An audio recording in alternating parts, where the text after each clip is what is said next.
Alhamdulillah wassalatu wassalamu ala Rasulillah Muhammad bin Abdillah wa ala alihi wa ashabihi wa mawalah. Subhanaka la ilma lana illa ma 'allamtana innaka antal alimul hakim. Wa tub 'alaina innaka antat tawwabur rahim. Bi rabbi qiyami لا بنفسي ولا السوى فشكري له سبحانه وتعالى. Alhamdulillah, bersyukur kita kehadirat Allah Subhanahu wa taala atas limpahan karunia dan juga nikmat yang telah Dia berikan kepada kita. Sekarang kita sudah masuk ke pertengahan bulan Dzulhijjah. Alhamdulillah Bapak-bapak sekalian, momen lebaran Idul Adha juga telah kita lalui dengan keadaan sehat, dengan keadaan afiat, juga semarak serta nampak syiar dengan ibadah-ibadah yang ada padanya. Semoga semua apa yang kita lakukan Allah terima di sisinya, dan semoga kesalahan serta dosa yang telah lampau kita lakukan, terlanjur kita lakukan, Allah maafkan, Allah tutup, dan Allah ampuni. Amin. Allahumma amin. Allahul Ghaffar, Allah Maha Pengampun. Itu di antara asma-Nya Allah ada yang bunyinya Al-Ghaffar. Al-Ghaffar ini diambil dari kata-kata ghafaro. Biasa diartikan mengampuni, begitu kan?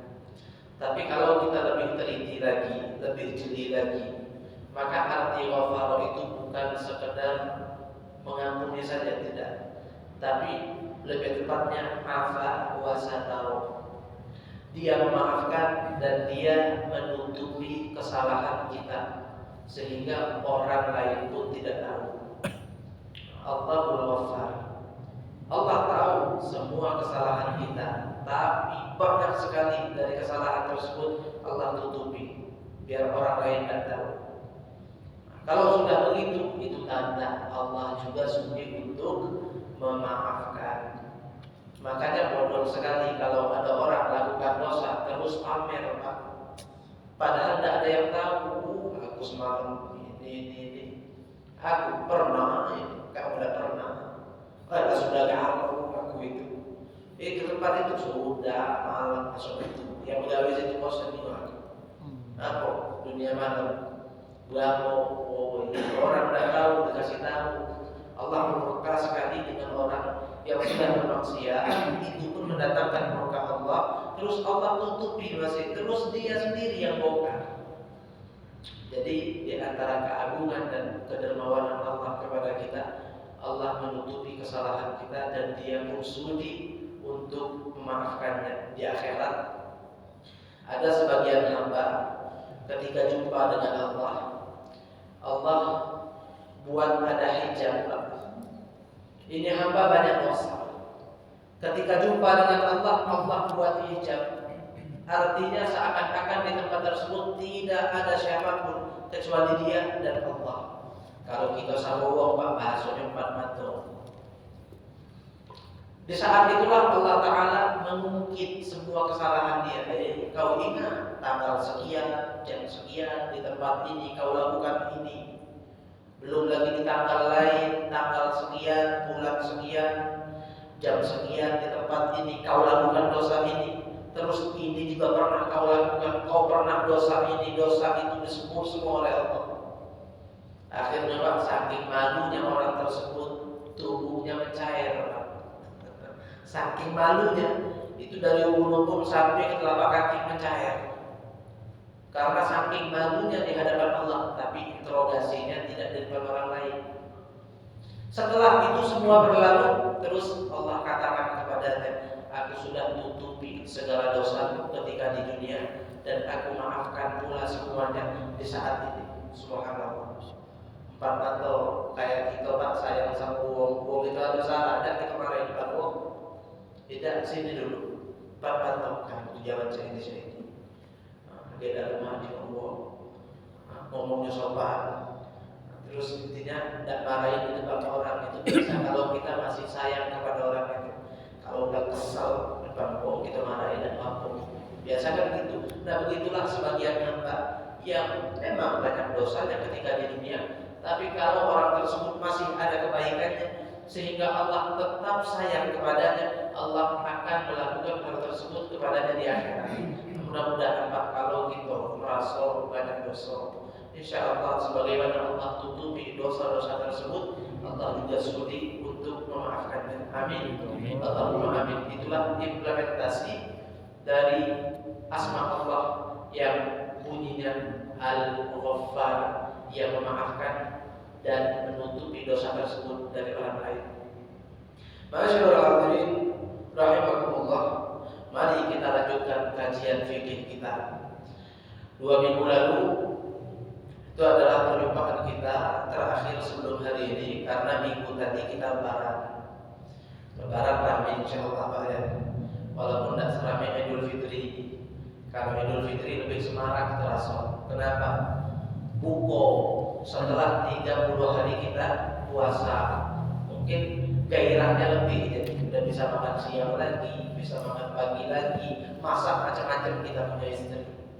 Nah, terus lagi banyak sanak kerabat famili mudik kalau Pak rame tempat kita tinggal, kumpul keluarga lebih terasa. Terus lagi ada THR-nya. Iya, kalau lebaran Idul Adha anak lagi THR sama bos pecatnya. Jadi sudah lah kan THR terus berhentilah aku cari gawe lain lagi. Iya, baru 2 bulan lalu THR lagi ada kan. Jadi begitu ya. Tapi tetap Idul Adha juga adalah momen sakral, momen mulia. Saking mulianya Allah Subhanahu wa taala perintahkan sholat sunnah Idul Adha itu langsung lewat Al-Qur'an, Pak. Tidak lewat hadis. Di dalam surah Al-Kautsar ayat 2 kata Allah, A'udzubillahi minasyaitonir rajim. Bismillahirrahmanirrahim.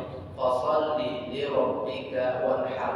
Dan lakukanlah sholat karena Tuhanmu dan berkurbanlah. Ulama menyimpulkan, para mufassirin menafsirkan bahwa sholat yang diperintahkan Allah di dalam ayat itu adalah sholat sunnah Idul Adha. Ulama fikih menarik kesimpulan bahwasanya sholat sunnah Idul Adha lebih afdol ketimbang sholat sunnah Idul Fitri. Kenapa?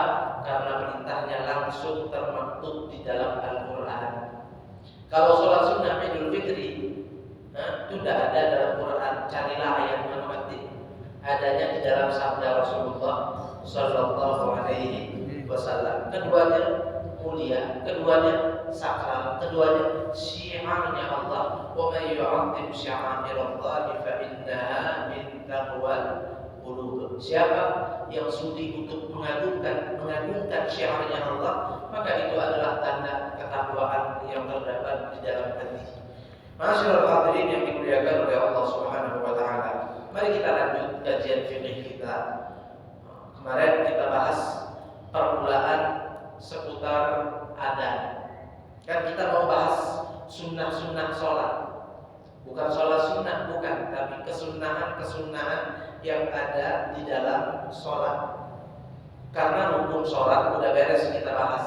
Sekarang kesunnahan-kesunnahan sholat. Sebelum sholatnya dilakukan, kita harus telisik dulu kesunnahan-kesunnahan yang ada sebelum sholat kita lakukan.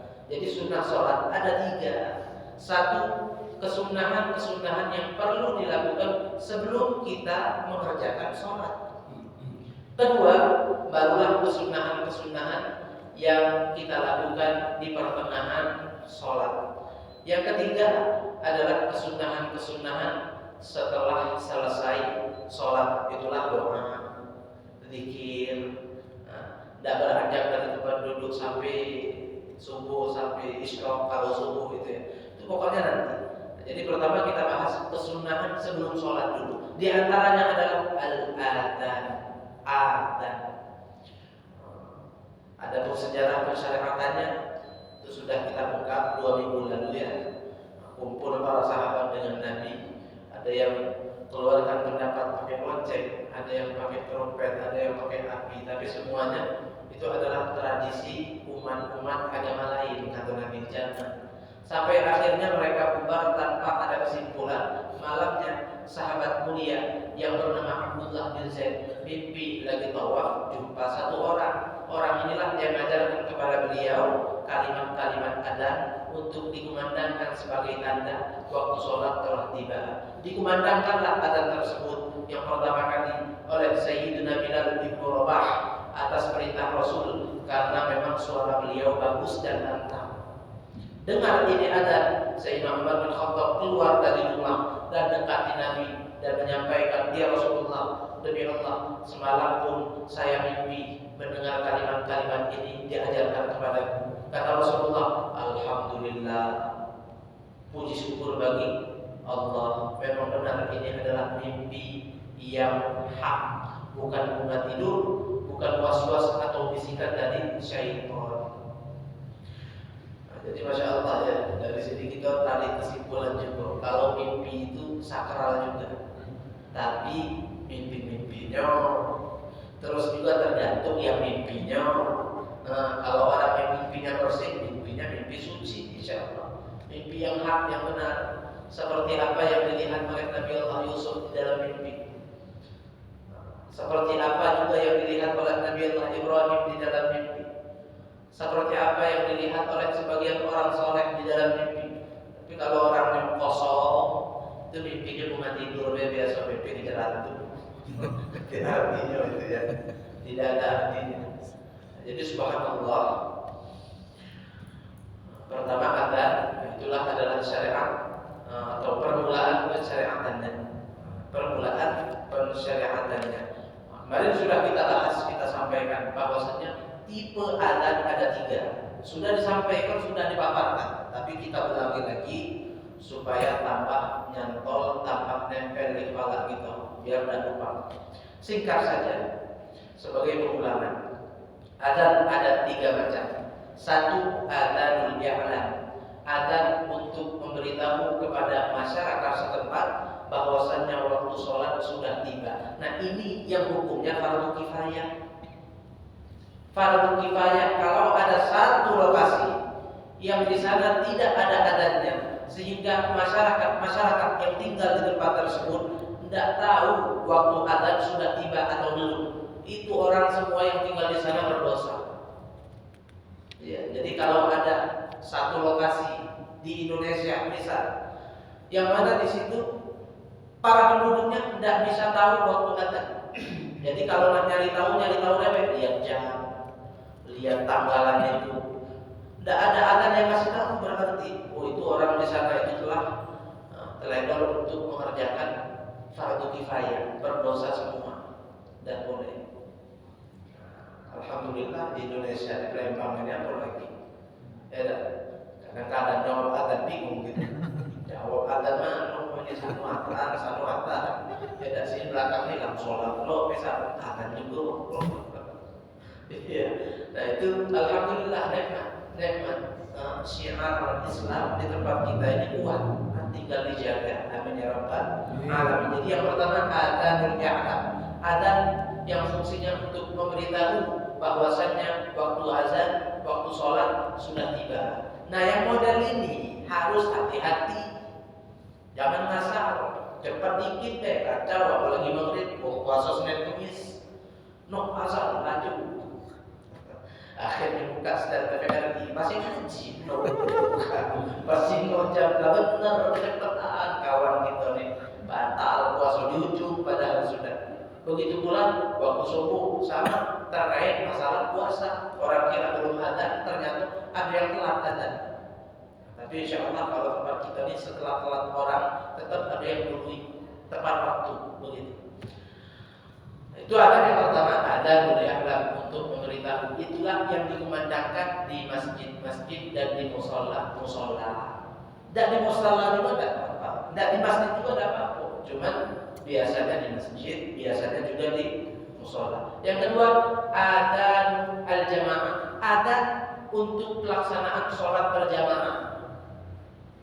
Nah, kalau adzan di masjid itu sekaligus untuk adzan jamaah yang akan dikerjakan setelahnya. Tapi kalau ada jamaah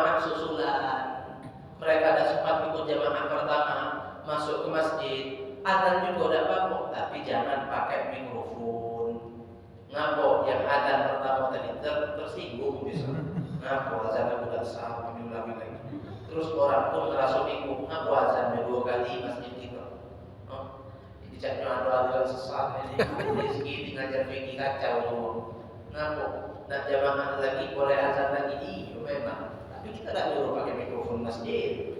Azan biasa-biasa saja, cukup jamaah yang akan sholat bersama kita saja yang mendengar. Yang lain tidak perlu dengar, tidak perlu. Ini yang pertama. Yang kedua ya, atau kita mau sholat berjamaah di rumah sama anak sama istri, sunnah ada, sunnah. Tapi tidak perlu sampai kedengaran tetangga, tidak perlu. Hukumnya sunnah. Ini yang kedua. Adapun yang ketiga adalah adzan munfarid, adzan untuk sholat sendirian. Tidak mau berjamaah kita. Bangun udah terlambat, mau sholat asar 14 ternyata udah jam 5 setengah 6. Bentar lagi maghrib, asar dulu, tidur siang 15. Nah sholat udah galau kawan-kawan kita nih sholat, terpaksa sholat dawean. Ada tak sunnah adzan dan sunnah qomat? Ya, sunnah adzan, sunnah qomat, tapi cukup kita saja yang adzan mendengarnya. Tidak perlu angkat suara sampai orang lain dengar, tidak perlu. Tidak perlu. Jadi pelan. Allahu Akbar, Allahu Akbar, Allahu Akbar, Allahu Akbar. Itu ngamalkan sunnah. Habisnya qomat apa? Sunnah juga. Sunnah. Jadi qomat itu tidak harus untuk pelaksanaan sholat berjamaah. Masyaallah hadirin rahimakumullah, itu sekilas ya, daripada ringkasan pembahasan kita sebelum ini. Adapun sekarang kita akan masuk pada syaratul adzan. Syarat adzan. Wa syaratul adzan al-waqtu. Syarat adzan itu harus sudah masuk waktu. Kalau belum masuk waktu, itu hukumnya tidak berlaku sebagai apapun adzan kita. Boro-boro mau bernilai ibadah atau sebagai pelaksanaan sunnah, tidak boleh, jadi malah hukumnya haram. Kalau membuat orang lain kebingungan, kayak orang tadi gara-gara kita adzan waktu belum masuk, akhirnya ada orang buka puasa maghrib, tidak sah jadi puasa itu, haram adzan kita tadi, tidak boleh, karena adzan itu bukan zikir biasa, bukan, tapi itu adalah tanda masuknya waktu sholat. Gara-gara kita adzan waktu belum masuk, akhirnya ada yang langsung takbiratul ihram, buru-buru nunggunya di adzan misalnya. Ada ancaman nunggu adzan langsung sholat, habisnya pergi nanggung, kalau pergi dulu di jalan di pikiran sholat. Mungkin ada orang seperti itu, apalagi ibu-ibu di rumah. Kadang-kadang memang ada lihat orang-orang tua, nenek-nenek itu nunggu adzan, sering mereka itu di rumah nunggu adzan. Kapan adzan? Takbiratul ihram langsung udah siap dengan perlengkapan sholatnya. Kita adzan kecepatan tadi, kasihan, itu bisa berhukum haram. Jadi harus masuk waktu. Jadi harus kepala memang muadzin. Sakingnya orang buta itu makruh jadi muadzin. Makruh. Kenapa? Karena orang buta itu susah untuk mengecek apakah waktu sholat sudah tiba atau belum. Kecuali kalau didampingi oleh orang yang mengerti, kasih tahu ke dia, oh ilur, sudah masuk adzan lah kamu. Nah ini tidak apa-apa, tidak makruh. Makanya Rasulullah SAW, salah seorang muadzin beliau itu adalah laki-laki yang bernama Abdullah bin Ummi Maktum. Buta. Mata beliau itu tidak awas, tidak bisa lihat, buta. Namanya Abdullah bin Ummi Maktum, muadzin Nabi. Belajar juga, dia didampingi, tunjuk tahu waktu salat masuk, beliau juga ada. Saking pentingnya. Jangan sampai kita awas, kita nyingok, kita boleh, tapi asal-asalan. Ya, tapi asal-asalan tidak boleh. Jadi kalau kita punya masjid ini harus tepat itu jamnya. Jangan tidak tepat. Kenapa? Nanti akan timbul kekeliruan dari muadzin. Muadzin nyingok. Nah, sudah ini padahal jam kecepatan, hati-hati. Jam masjid itu harus tepat betul. Ya, juga harus ada jadwal yang biasa per bulan itu dibagikan oleh pihak pemerintah itu sangat tepat dan akurat. Lihat, oh sudah, apalagi kalau jamnya jam digital itu lebih akurat, lebih enak kan lihatnya, tinggal lihat angkonya. Subhanallah. Jadi harus masuk waktu, kecuali dua macam adzan. Nah, kalau adzan kok ini tidak boleh menunggu masuk waktu, tidak apa-apa. Disunahkan. Apa itu? Yang pertama, adzan pertama sholat subuh. Bukan adzan sholatnya, bukan, tapi adzan subuh ini. Ada di barat kita sini, adzan awal subuh. Katik.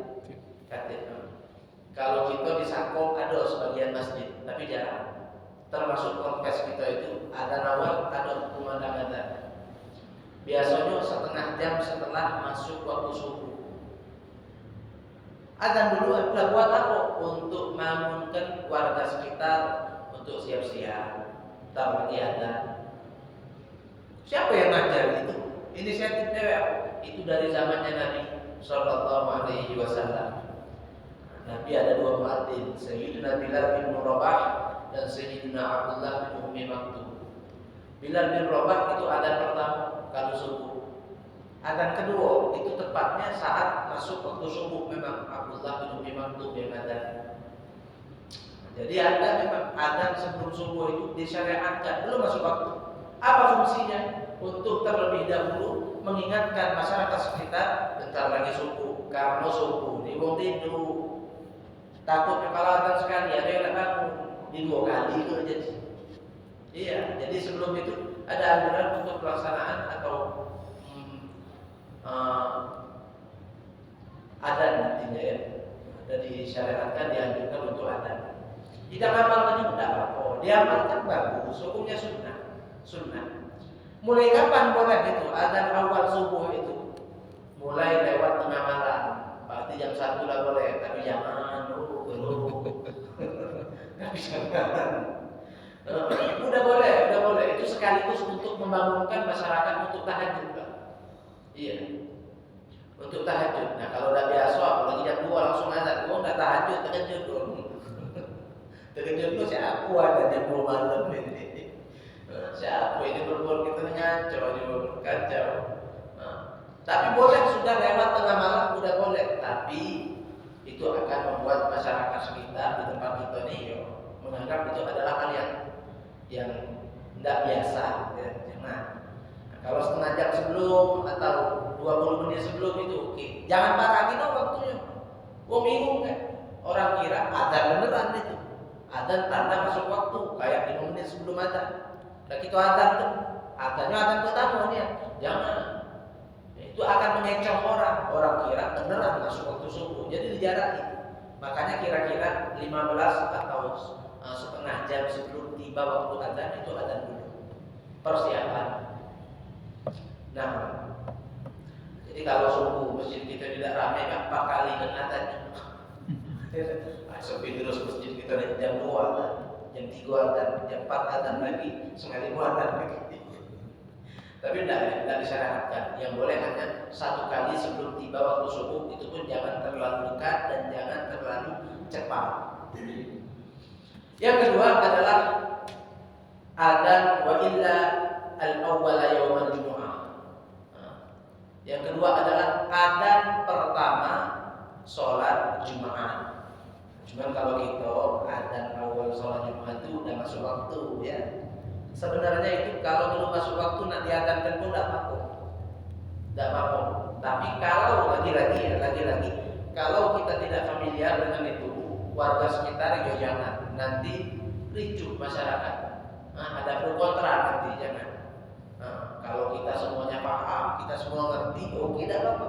Tapi kalau jadi omongan orang, apalagi lagi dituduh aliran sesat, belum waktu adzan udah adzan duluan Jumat di situ, jangan. Tapi syariat tetap kita harus tahu ilmunya bahwa adzan pertama sholat Jumat itu tidak harus setelah masuk waktu adzan.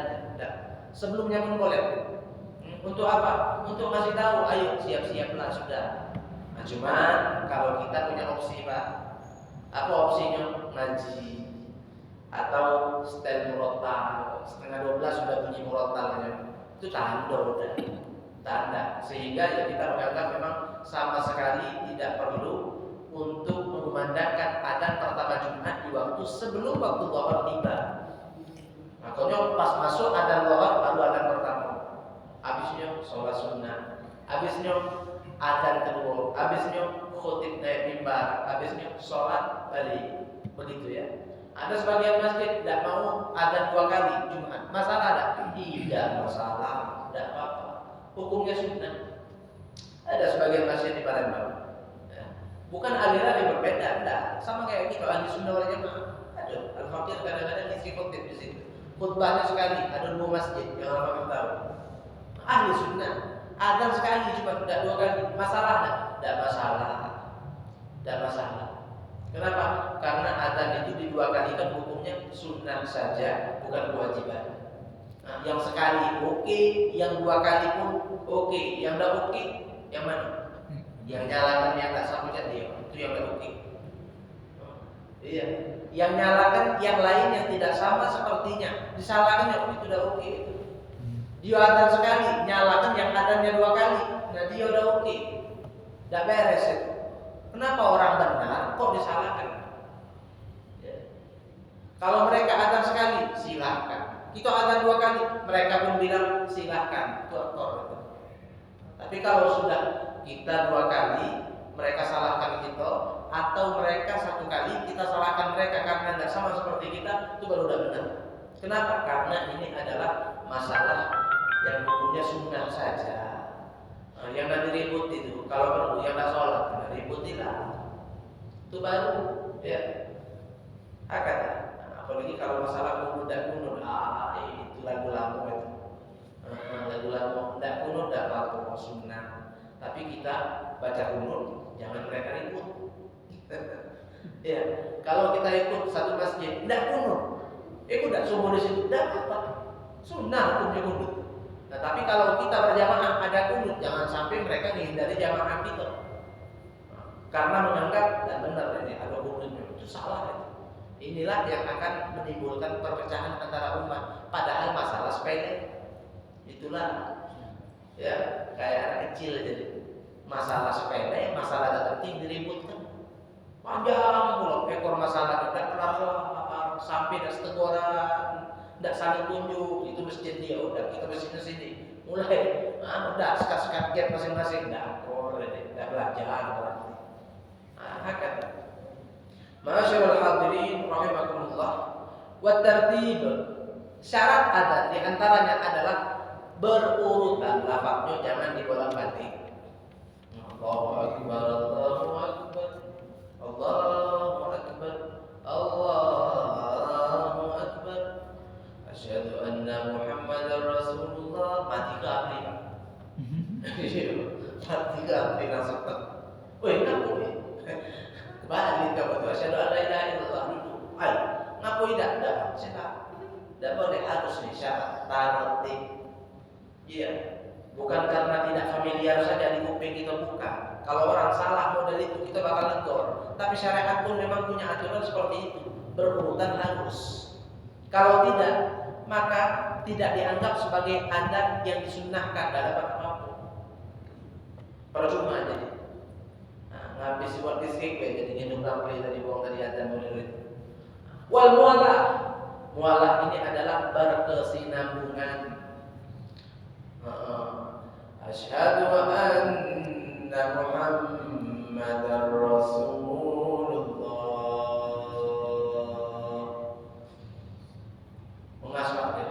Asmanya nyambung dulu. Kalau dilanjutkan ini kepo bacaan dalam hati. Aduh, semenit 2 menit tegak lagi nih. Hayyalas sholat. Setelah kalau nak lagi lanjut adzan, jangan lanjut, ulang lagi udah. Udah terpotong adzan kamu tadi itu. Udah terpotong itu. Jadi jangan dipisah dengan jarak waktu yang berarti atau cukup lama, jangan. Tidak sah adanya. Apalagi kalau ada pahlawan, Pak, tengok kawan tadi ngos-ngosan dia, sudah ada penting. Apa lanjutnya? Tapi kalau lagi syahadat lagi. Ya Allah sholat. Boba pak, ada boba, selalu boba. Punya adanya dua giling, selalu. Ngambil itu tidak sah itu, tidak sah. Jadi harus mualaf berurutan dan tidak boleh peroperan. Kalau anda itu bukan main bola, tidak boleh ya. Dari awal sampai akhir itu harus satu orang. Wa kaunuhu min wahid. Satu adat itu satu orang saja. Jangan dipotong-potong, jangan dibagi-bagi. Tidak. Dari sini ke sini aku, dari sini ke sini kamu. Mungkin kalau sengaja tidak ganti. Tapi kalau kayak model itu tadi, mungkin dia lagi ada tadi semangat kino, nada pakai nada Mekah tinggi nadanya, tinggi nih nadanya. Engking dia panjang pula asma kamu. Ada pahlawan tadi teruskan ulang dari awal. Begitu. Wabila Arabiyyati harus menggunakan bahasa Arab. Jelaslah. Ada yang Allah Maha Besar, Allah Maha Besar. Ya kata itu. Tidak ada. Walaupun pernah terjadi di Turki ya, di zaman Atatürk gitu. Mustafa Kemal. Orang Turki itu pahlawan, tapi sebenarnya subhanallah, di zaman dia itulah azan pengumandangkannya menggunakan bahasa Turki, tidak boleh pakai bahasa Arab. Kacau. Tidak sah. Kecuali di dalam mazhab Imam Syafi'i, in kana thamma man yuhsinuha. Kalau memang ada yang bisa melantunkan pakai bahasa Arab, harus bahasa Arab. Kalau tidak ada yang bisa ada pakai bahasa Arab, pakailah bahasa kita. Kalau ini pun menurut mazhab kita saja. Menurut Imam Ahmad bin Hanbal atau Imam Abu Hanifah atau Imam Malik, mazhab Maliki, itu mereka sepakat adzan harus bahasa Arab. Kalau tidak bisa kurang sini bahasa Arab jangan. Kami ini mu'alaf baru masuk Islam sehari. Cino kalau misal, Cino asli memang bisa Beijing misalnya bisa. Tidak ada yang bisa sama sekali. Ya sudah mending tidak ada kan. Itu menurut tiga mazhab tadi. Tapi kalau di dalam mazhab kita, mazhab Imam Syafi'i, kalau memang tidak ada yang bisa menggunakan bahasa Arab untuk lantunkan adzan, maka pakailah bahasa setempat yang mampu mereka lantunkan. Tidak apa-apa diterima. Jadi masalah artinya Imam Syafi'i ini lebih mementingkan fungsi ketimbang kata adzan. Jadi orang tidak tahu masuk sholat apa belum waktu ini. Ya udah bahasa kamu lah, dapat yang penting jadi ada tanda di tempat kamu ini azan sudah masuk. Tapi tetap alaihi ayat Allah, bukan terus. Pakai bahasa Cina pak adzan akhirnya 2 hari 3 hari tidak berubah Cina terus. Tidak boleh. Secepatnya harus dipelajari dan diganti menggunakan bahasa Arab. Begitu. Ini khilaf antara mazhabnya. Tapi kalau kita ini tidak ada lah istilahnya di mana pun itu anak kecil 4 tahun udah ada yang bisa ada tempat kita. Alhamdulillah. Karena memang adzan ini udah lantunan yang 1 hari 5 kali kita lakukan. Wasyartuhuma isma'u ba'dil jamaah. Dan syarat keduanya, syarat adzan dan qomat itu diantaranya adalah isma'u ba'dil jamaah, harus didengar oleh sebagian jamaah. Ya jelas lah. Dan mungkin adzan bisik-bisik kecuali adzan orang yang sholatnya sendirian. Wa isma'u nafsihi kana mufaridan, dan cukup memperdengarkan dirinya saja kalau itu adzan untuk sholat dia pribadi yang dilakukan secara sendiri. Itu kan. Jadi adzan itu memang disunahkan sekencang-kencangnya, sebesar-besarnya suara kita. Sakingnya itu kita disunahkan untuk kuping kanan kiri tutup. Jadi rongga kuping ini, lubang kuping sunnah ditutup biar full semua suara yang dia keluarkan itu keluar dengan tanggal, tidak ada yang nyamping, sehingga jangkauan suaranya lebih jauh. Sunnah memang sunnah begitu ya. Jadi ada memang sunnah untuk diperdengarkan kepada semua, lebih banyak yang dengar, lebih banyak pahala. Kalau dalam riwayat sampai mana suaranya terdengar, maka semua hewan-hewan atau tumbuhan-tumbuhan yang ada di situ akan memintakan kepada Allah ampunan untuk orang yang adzan itu. Masya Allah. Wasyaratul muadzin, tadi syarat adzan. Apa tadi kita ulang? Syarat adzan pertama harus masuk waktu, kecuali adzan pertama subuh dan adzan pertama Jumat. Kemudian harus dilantunkan secara berurutan lafaznya, jangan dibolak-balik. Kemudian harus bersambung dan berkesinambungan, tidak boleh diputus dengan jeda waktu yang berarti. Terus harus dilakukan dan dilantunkan oleh satu orang saja. Kemudian harus menggunakan bahasa Arab dan harus didengar oleh sebagian jemaah yang akan ikut berjemaah dengan kita. Itu beberapa syarat untuk adzan. Kalau syaratnya tidak sempurna, maka adzannya tidak sah, pahalanya tidak dapat. Jadi tidak dapat pahala dari adzannya. Jadi kalau adzan sebelum tiba waktu sholat tidak dapat pahala apa, kecuali adzan sebelum subuh tadi atau adzan sebelum Jumat. Kalau memang ada yang terapkan adzannya sebelum masuk waktu, tapi di tempat kita tidak ada. Wasyaratul muadzin. Nah, kalau syarat muadzin seperti apa? Syarat muadzin, ya, muadzin orang yang memandangkan adzan, ada syaratnya juga. Ada syaratnya. Bahkan sebagian orang makruh lantunkan adzan. Bahkan ada yang haram. Siapa yang haram? Perempuan haram. Dan boleh, karena itu adalah tugas laki-laki dan memang suara perempuan itu tidak untuk diperdengarkan, apalagi untuk dinikmati oleh laki-laki yang bukan mahram. Jadi tidak usah nanya apa hukum jadi biduan, tidak usah tanya kan itu, udah jelas. Iya, jadi biduan. Kalau perempuan nyanyi itu ada bahasan khusus itu, bahasan khusus bagaimana mendengar suara perempuan yang bernyanyi secara live, bukan rekaman, bukan live. Apa hukumnya? Ada bahasan khusus. Boleh nanti kita bahas, tapi nantilah kita bahas adzan dulu. Ya, masya Allah. Kalau perempuan adzan tidak boleh, hukumnya haram. Ada yang makruh, ada.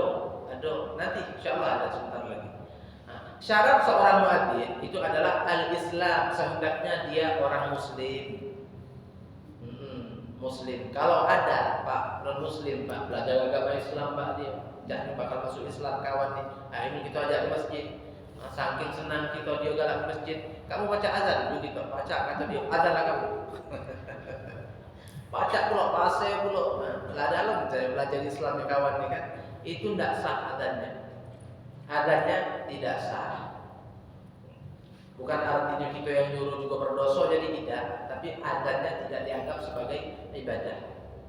Karena ibadah itu hanya dianggap berpahala kalau dilakukan oleh seorang muslim. Kemudian at-tamyiz.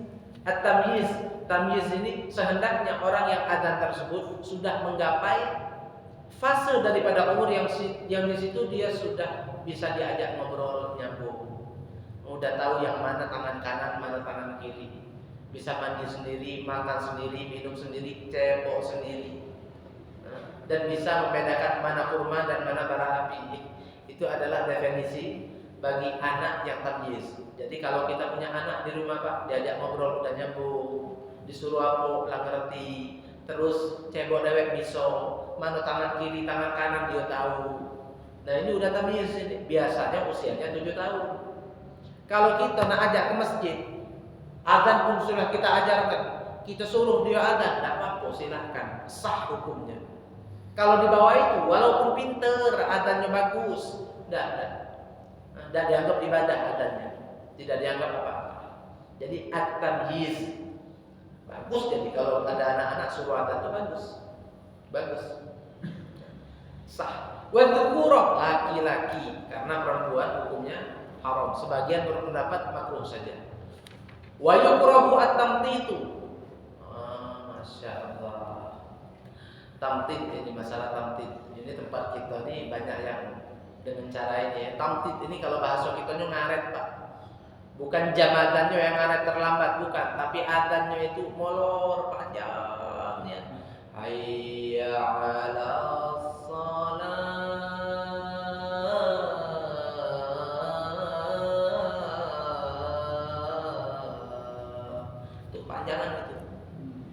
Mat di ujungnya itu kepanjangan. Karena paling panjang mat yang ada kalau kita baca Quran itu di sebagian qiraat 14 alif. 14 alif itu 7 harokat. 7 harokat itu paling maksimal. Kati lebih dari itu. Jadi kalau ada yang lebih dari itu hukumnya makruh. Tadi kepanjangan sholat di ujung tadi sholat 14 harokat itu.